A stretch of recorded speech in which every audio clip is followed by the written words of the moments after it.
You could have thrifted the jacket. Like, nobody has to know. Well, I'm not going to say where I got it from. We got all matching. I was so glad I didn't see anybody else with it. You know, giving up, maybe not too much. So, like, you got to make your own stuff the best one. Like,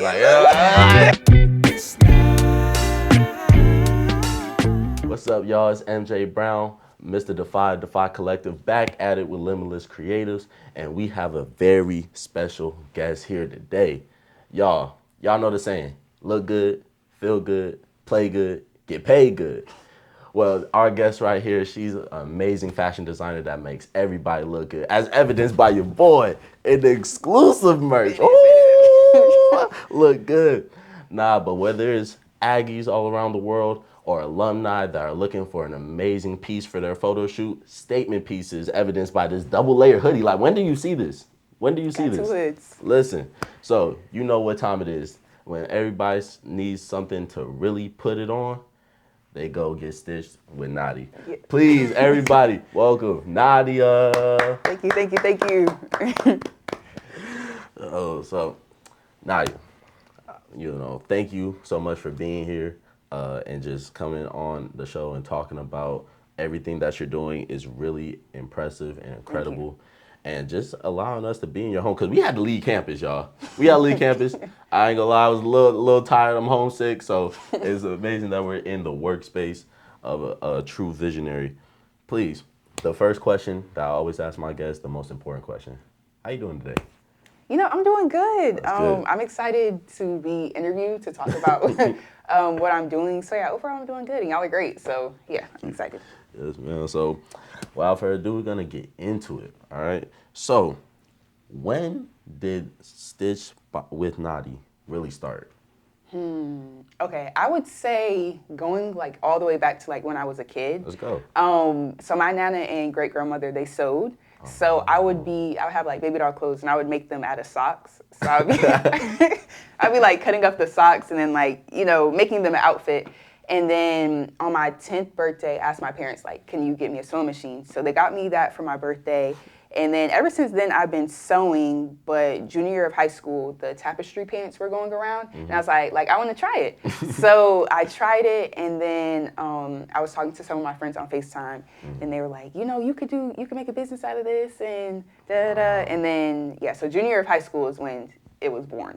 Shout out to the friends. Still friends with them till this day. So and seriously, because like they saw that before you even saw it, like as a actual business, lucrative business. And I'm always business. Shout out to Kobe. Yeah, you know what I'm saying? Shout out to Kobe, right? So when you're talking about starting your clothing line, your junior year of high school, how does that really translate into your transition into college and coming here to A&T?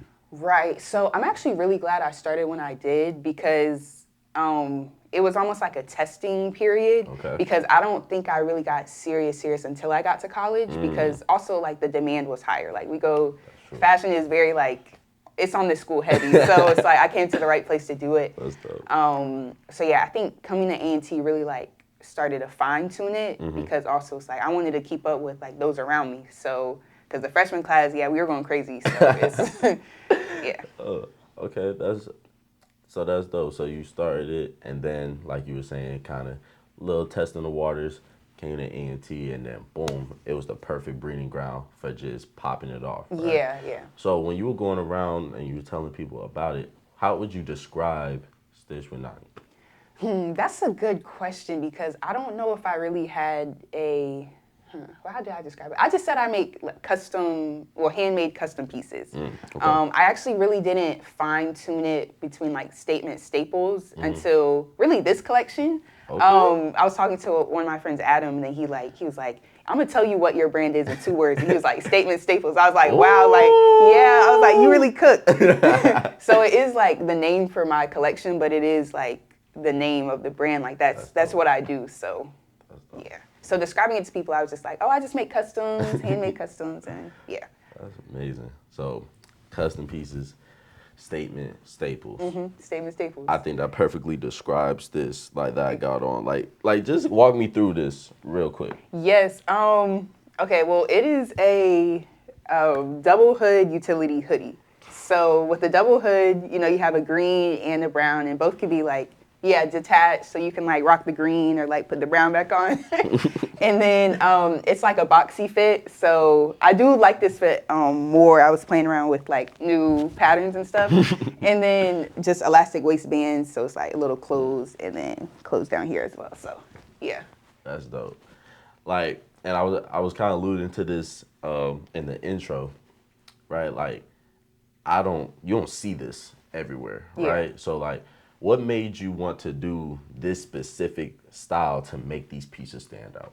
Right. Well, kind of, again, going back to where I started, which was the tapestry pants. And then I just stuck with it because in my head, I was like, okay, let's see how many things I can turn woven. I had a phrase actually a while ago, it was like turn the world woven. It didn't really stick, but just that idea of like seeing how far I could like push it and doing different things with woven tapestry. So, especially coming to A&T, right? Mm-hmm. When you have all these different type of styles from all over the world, you having your own custom pieces, like handmade, exclusive, you don't get these type of things anymore. How is it to market yourself and market the brand? Yeah. Well, marketing, I'm still definitely like learning. But as of right now, a lot of the stuff is like one of ones. Well, that's how I would market it, as like, this might not come back. Like, so almost like get it now or it might not be here forever.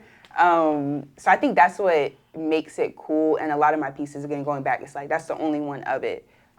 Especially when I'll like find materials that aren't custom. So it's really like, I can't make this again. Like, I actually can't make this again. So if you have it, it's like, you're really the only one who has it. So that's been a cool thing to do. Okay, so I'm the only one that got this. Well. Oh, no. Cut the camera. Cut the camera. That one can be purchased and duplicated, but still, there might be a time where it's like, I'm not making any more of them. So that's real. Yeah. That's dope. That's dope. So that kind of goes into my next question, because you're talking about, getting the fabrics and, you may not be able to get that again, right? Describe the process that it takes you to make your custom pieces, and maybe if to narrow down the question, one of your favorite custom pieces that you ever made. One of my favorite custom pieces that I've ever made. That's hard. That's really hard. But I'll say one of the ones that I'm proud of, that top of my head, was I made a blazer dress. It was for a graduation. It was actually for my mentor, so shout out to Leah.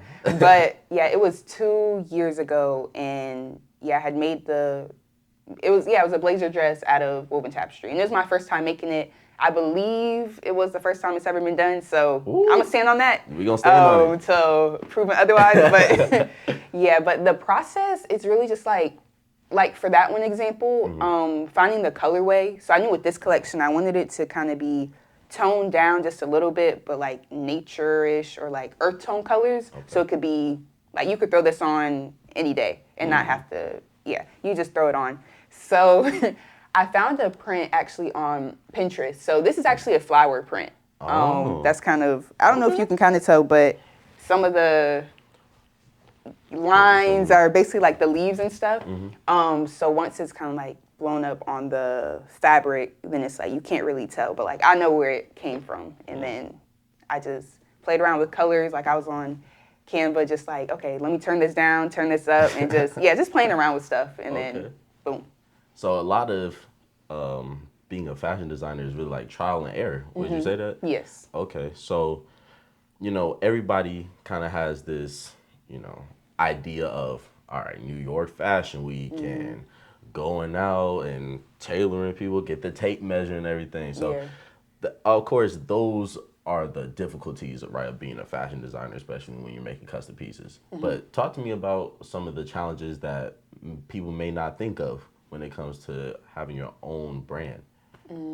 I would say finding a team, but before that, knowing it's on me to do like everything, like the social media, the marketing, the communication to customers. And sometimes that can get, it can get overwhelming. I know I had one moment I was almost like hoping someone didn't text my phone or like I would turn off the notifications because it was just overwhelming. But yeah, I would say that. But I do feel like I'm finding my team now, and of course, everything happens in its own timing. Right. So just being able to like delegate the tasks to other people has been helpful. But yeah, that's probably the biggest one. Just doing it. I think Okay. so. That's dope. And so, like you were talking about getting your team together. Is your team one of the biggest reasons why the fashion show was so successful? Yes. I think and the team can go many different ways. Team can go from the models, like they were great. Shout out to all of y'all. But the models, the photographer, the videographer, and really just the support of my friends. So all those pieces in total really it makes a difference. Cause like when I'm here sewing, then I'm texting like the group chat like, hey y'all, like pray for me. I'm trying to get this done. And it's like, I know they're actually over there praying for me. And it's That's like, I get it done. So, yeah. And the team, God. Yeah, shout out to God. Hey, that's the coach. The main, yeah, yeah. That's the coach. That's the coach, yeah. You feel me? Everything run through him. That's amazing. So you were talking kind of about the models of the fashion show. Talk to me about the behind the scenes of it. Like, how is it orchestrating that? Really, like kind of like you were saying, you're the CEO, you're the boss, right? Yeah. So it falls on you, but it was an amazing, successful event. So tell me about the process of curating that. Well, I myself didn't like curate the fashion show. I was just invited to attend. So DP and Monet, they actually like organized the whole basically organized a fashion show. Okay. So we had a chance where we like there was a model call or like we were known about the theme and then planning for that, rehearsals, dress rehearsals. And then I love a good photo shoot. So and I also knew this time I was like I want the models to, get their photos taken in it. Like if I'm gonna do it, might as well do it to the fullest extent. So then planning for the photo shoot and then at the same time getting the videos done. So just all those pieces, yeah. I can go deeper into it, but that's kind of like the full concept. Got you. So like, next time, right? Now you have met a young man that I don't know. I think I can be a model. Like what y'all like? I think I can be a model. Like how do I get to that level? Like is there an application? Is it just like who you know, what you know? Like what's going on? Honestly, a lot of it is kind of like who you know, what you know. Okay. So a lot of the models actually for the recent collection were people I were like familiar with or who has modeled for me before. But honestly, I just measure it like if it just makes sense, like if you already kind of rock streetwear or if I know you're actually like into modeling, right. And it's like we're kind of like helping each other out. Like, gotcha. Here's your digitals, and then wow, I think you look great in the photos. So it's like a twofold. So yeah. Nah, but seriously, that's a lesson though, right? That's a lesson. Just make sure that you're promoting yourself and what you're capable of, because you never know who you're in contact with, right? Like who's sitting next to you in class, right? That can help you out, and now y'all helping each other, grow each other. So that's dope. So was that a no? TBD. That's not it. That's not an answer. That's amazing. So we talk about A&T is the largest HBCU in the nation, right? And so you have different people from all different type of backgrounds that are gonna be coming to you, right, looking for their custom pieces. How do you make sure that you satisfy the customer while also having your own creative liberty and making sure that your brand is still your brand and unique? Right. I think it mainly just depends on what they come to me asking for. Okay. So if they're like, I like this, and then they'll maybe like send me a reference image from something I've made, and that of course makes it like, okay, good, like I know what we're working with. But then also just kind of like doing my best as a designer to gear them into the right direction. So if I know something may not look the best, and I'll be like, maybe let's do this.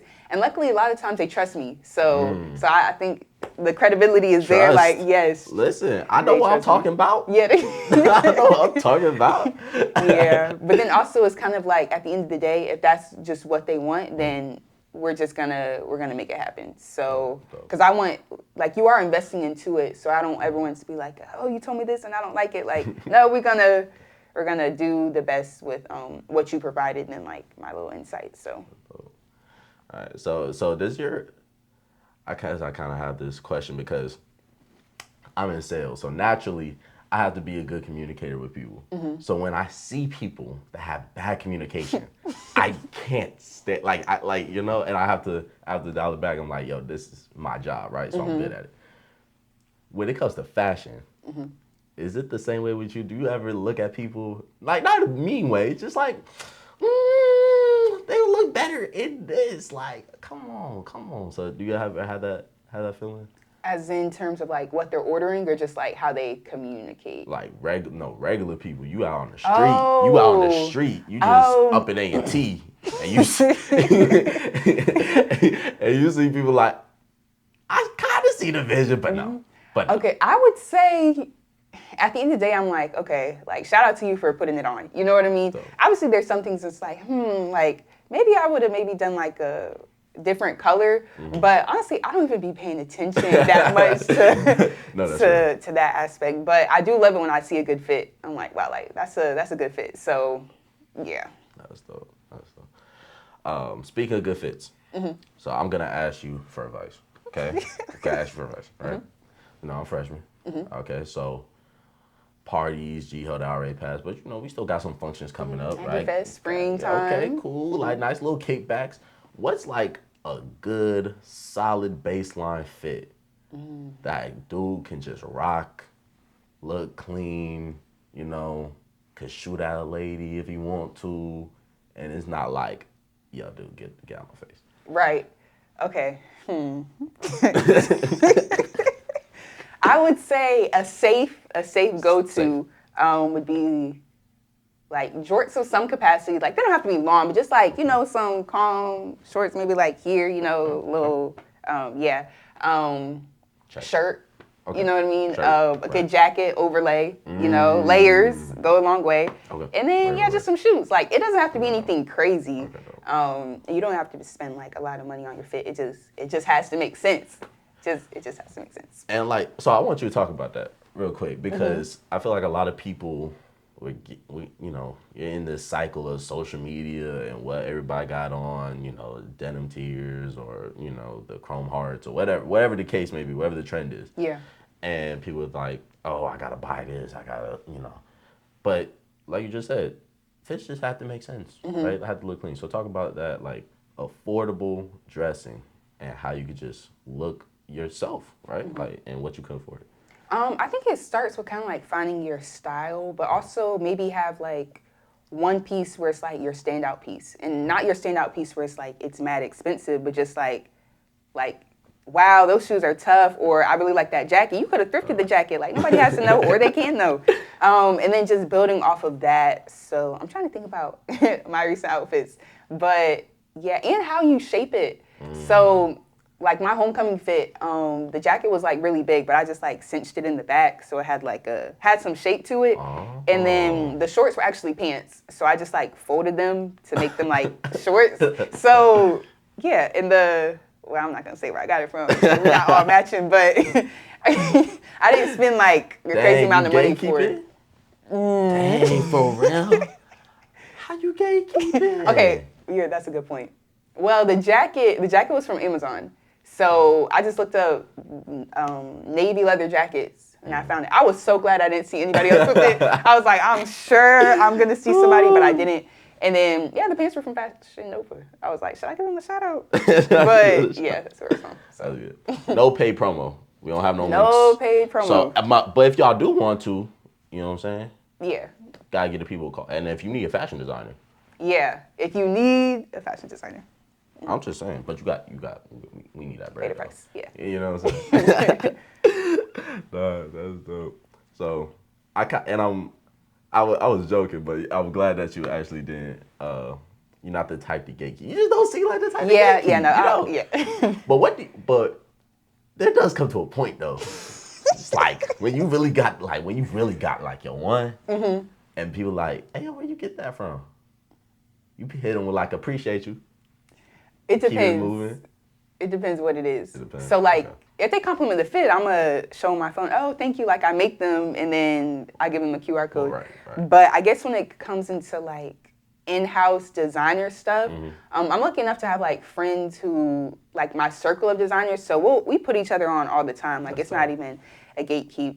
But That's dope. Yeah, so I try my best to, I guess, for like other people that I don't know, give enough where it's like, give enough, maybe not too much. But give just enough where the question is answered. So. Can't give them the secret sauce. Yeah, but just like, I'm going to point you in the right direction so you can find your own twist to it. So we're not all just looking too similar. So. Yeah, no, like, not at all. Like the closest thing I'd give you, like, if you like Mikey or somebody, or like, Phil got it. All right, cool, because, they are, have a wide following, right?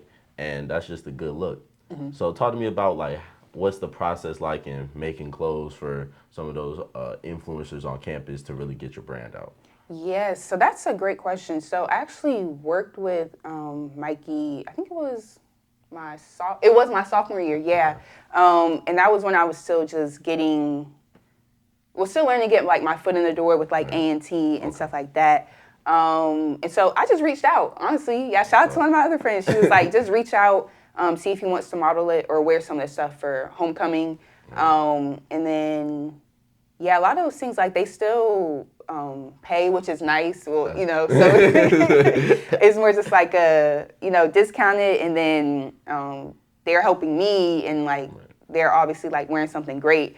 And then that was just like a spiraling effect where it's like, okay, now do you want to make stuff for like our chapter? And then boom. So it's, yeah. That's dope. I think it matters who it is though, of course. But luckily I haven't ran into anyone who's not willing to help or willing to like,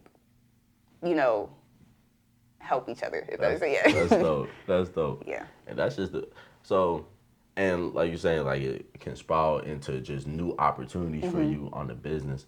Talk to me a little about the business side of the brand, right? Mm-hmm. So when it comes to how you're looking at the prices, how like, we got tariffs that are like impacting imports. So like talk to me a little bit about how your business acumen has really shaped over the course of you curating your brand. Right. Just in terms of learning, that's kind of the main thing. But in terms of prices, honestly, my first pair of pants, I broke even. So wow. It was junior year of high school. I like remember everything. But I broke even, and I was breaking even. I broke even like a lot of times. And it kind of, my sister, she was actually forcing me to like charge my worth, like, and that's been a big thing, like charge your worth, because I know it's expensive, but half of that price is really going to the material itself. So it's like, I still gotta make some money off of it, y'all. Like I still gotta, You gotta eat. I gotta get more stuff to make it. Right. So yeah, I think it's just with time and being confident in my work to be like, okay, I know my audience is out there somewhere. Right. So charge it, like charge your worth, and they'll come. That's amazing. Yeah. Hey, that's a word. Charge your worth. Charge your worth. Yeah. Know your worth, right? Yeah. You put the work in. That's a lot. No, seriously, that's a lot of effort, time that went into it, and time is the most valuable asset. Mind you, still in college. Yeah. Mind you, still getting them grades done, still getting our work done. Your priorities, right? But you're still able to do this. So talk to me a little bit how you balance that, right? Balance having this business, making custom pieces handmade. So that is another time constraint, right? So talk to me how you balance that with your school. Honestly, there is no good balance. I think it just comes down to it has to get done. So, and that does also go into like time management, but it's like if I know I have an assignment due, okay, do the assignment. But if I know I have an order due tomorrow that I'm shipping tomorrow, okay, now you got to stay up and do the order. So it's like you just have to get it done. Luckily, this has been kind of more my calmer seasons, but I think it's because I've learned that I don't have to do everything. Like you don't have to drop 4 collections every 2 months or something like that. Right. You can space it out and actually do intentional work and not just overwork. So that's good. Yeah, so I've been feeling good. Like this has been a lot of time to breathe, so I can appreciate it. That's dope. So really, when we talk about this is a lot of time to breathe. So what are you really working on next? Like what's next for you? Is it reaching out to other people to try on the collection? Other celebrities, maybe even outside of A&T, you get some influence like that. Yeah. Like talk to me a little bit about that. What's your strategy going forward? It's definitely a mix. So again, going back to finding your audience, I'm in a headspace where it's like, okay, if you gotta find your audience, find someone who's in those spaces with your audience and go from there. Like it really should be simpler. I think it's just a matter of doing it, but then also doing it the right way. Like I'm gonna send that contract because we're gonna have to make sure each one of us are, like holding up to our end of the deal. Right. But that's been the main thing. So strategizing, because I like this collection, like I love it. Like I don't want to just pack it away, then that just be that. So yeah, but what's next? Graduation season. Ooh. So spring grads 26. I'm so excited. I've been doing a lot of things behind the scenes to get my businessing and not just business, but businessing like structure. So yeah, class of 26 graduation season is what is like next. So okay. I'm excited. It's my grad season too, so gotta go big. So you gotta make your own stuff, like you. So like you gotta make your own stuff the best one. Y'all stuff is gonna be fire. Like, yeah, of course, but so that is the main thing. Like I know what I want to make, so hopefully no one asks for something similar, but I don't think so. But in the end, it's like I'm gonna still make sure they're good, but I'm gonna still make sure like I'm good too. Love that. Just random off the wall question. Ooh, okay. Off the wall. If you could choose any celebrity, right? We could do dead or alive.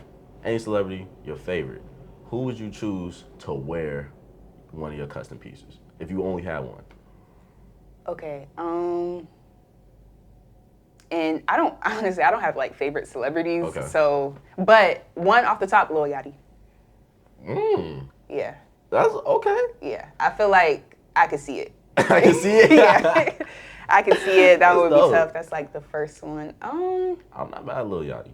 Yeah, I think I'm gonna stop there. I'm from Florida, so he wrote City Girls' best hit.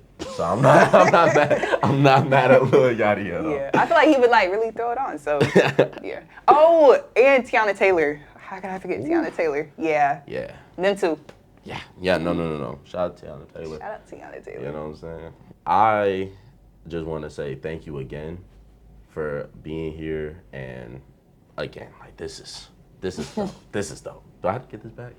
Yeah, but it is for purchase. It's just with Nadia.com. It is for purchase. Yes. Let me get the website out. Yes. Just like y'all should too. Please, everybody, give it up again for Nadia. Thank you. Thank y'all for having me.